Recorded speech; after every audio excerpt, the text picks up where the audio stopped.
ഇത് പൗച്ചാണ്, ഇത് മുഴുവൻ തുറന്നു കാണിക്കണോ? അല്ല അതിൽ മേക്കപ്പ് ഐറ്റംസ് ആണ്. മേക്കപ്പ് ഒന്നുമല്ല, മൊത്തം ഗുളിക.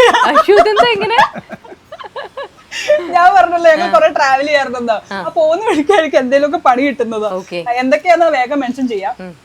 ഇത് വയറുവേദനയ്ക്കുള്ള ഗുളിക, ഇത് വൊമിറ്റിങ്ങിനുള്ള ഗുളിക, എല്ലാം ഉണ്ട്. ഇതെന്ത്, ഇത് കോൾഡ്, എല്ലാം താഴെ പോയി.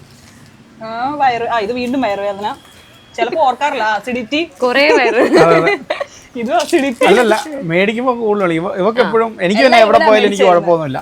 ഞാൻ മെഡിസിൻസ് ഒന്നും അങ്ങനെ എടുക്കാറൊന്നുമില്ല. എനിക്ക് എവിടെ ട്രാവൽ ചെയ്താലും എന്ത് ഫുഡ് കഴിച്ചാലും കുഴപ്പമൊന്നുമില്ല. പല സ്ഥലങ്ങളിൽ നിന്ന് മാറി മാറി ഫുഡ് കഴിക്കുന്നതിൻ്റെതായിട്ടുള്ള പ്രശ്നം. എനിക്ക് ഇടയ്ക്കിടയ്ക്ക് ഫുഡ് പോയ്സൺ കിട്ടാറുണ്ട്, അതുകൊണ്ടാണ് എല്ലാം കരുതിക്കൊണ്ട്. ഞാൻ പിന്നെ എന്നും വെളിയുന്ന, ഞാൻ രാവിലെ ബ്രേക്ക്ഫാസ്റ്റ് മാത്രമേ വീട്ടിൽ നിന്ന് കഴിക്കാറുള്ളൂ, അതുകൊണ്ട് തന്നെ എനിക്ക് പ്രശ്നമില്ല. ഇത് ജിഞ്ചറിന്റെ മറ്റേ വായിലിരുന്ന സാധനം. പിന്നെ 2 ലിപ്സ്റ്റിക്, നൈക്കയുടെ 2 ലിപ്സ്റ്റിക്, 2 ഷെയ്ഡ്.